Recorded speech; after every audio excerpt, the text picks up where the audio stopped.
Let's extend the question to what if everyone who was who the license applied to left the license to GURPS? You know, who hurts more? All the crowd of people that left? I think, yeah, I don't know. Again, I don't know. Well, I mean, because that I know GURPS and I've never played it and I have no interest in playing it. Dungeons and Dragons, I think Wizards of the Coast is banking on the normie. And the normie knows that when they walk into a comic shop, there's comics, there's Warhammer, and there's Dungeons and Dragons. And that's what they are. If they want to read comics, there's all the comics. If they want to play a minis battle game, it's Warhammer.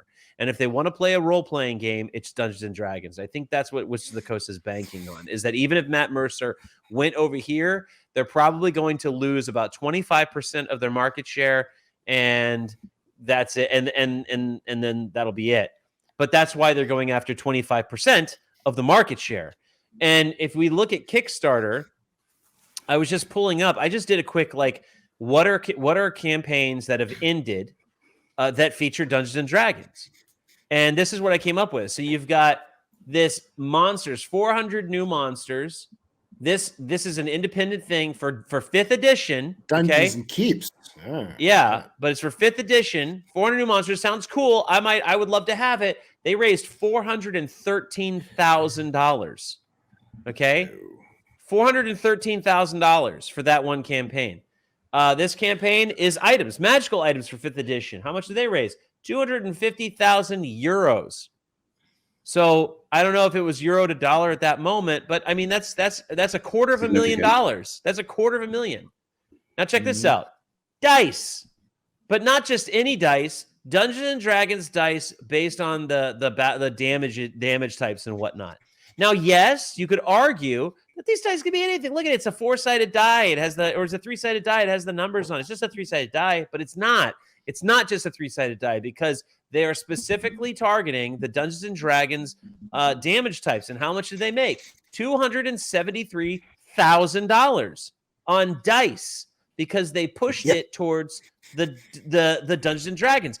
There's a lot of dice out there that have been on Kickstarter, but these dice feature Dungeons and Dragons and raised $270,000. Wizards of the Coast is looking at this going, this is all right. You're not just selling dice. You're selling Dungeons and Dragons, and you made $250,000 doing so, pretending that you're selling dice. Here's a dice tower. And what do they say? Exclusive D&D board game set. You couldn't just say dice tower. You could say dice tower. But if you just said dice tower might have an opinion about that. But right. But then the inventor of the actual dice tower would have an opinion about the dice tower having an opinion about the dice tower. That's true. Right?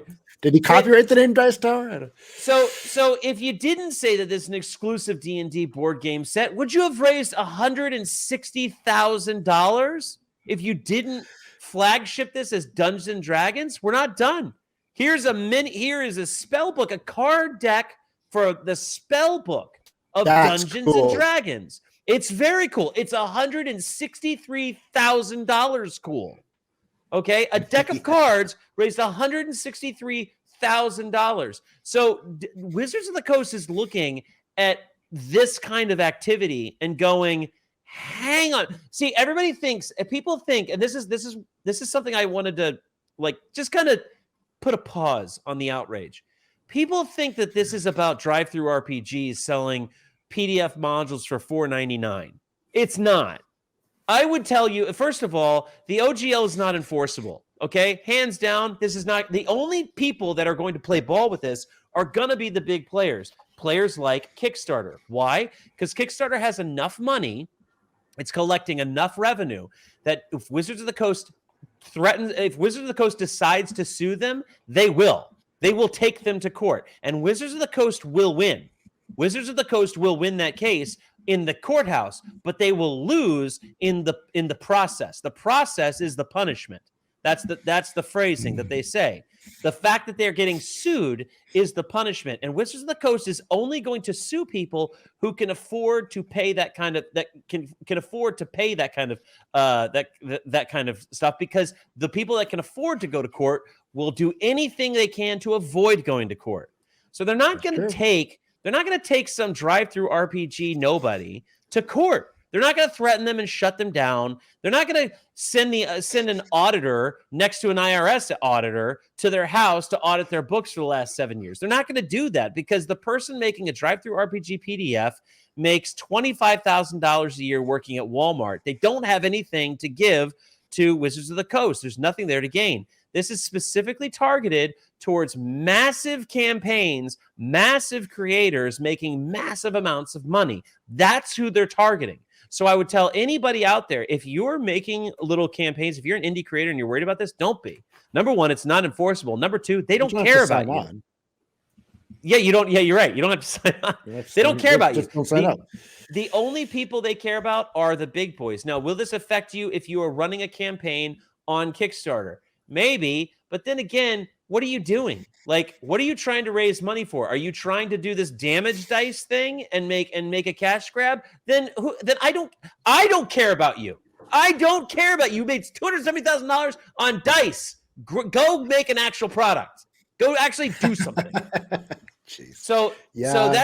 that's what that's where I just want to put a pause in the outrage, because this is what Wizards of the Coast is looking at. They're not looking at you. They're looking at this, and I cannot blame them. I cannot blame them from a business perspective.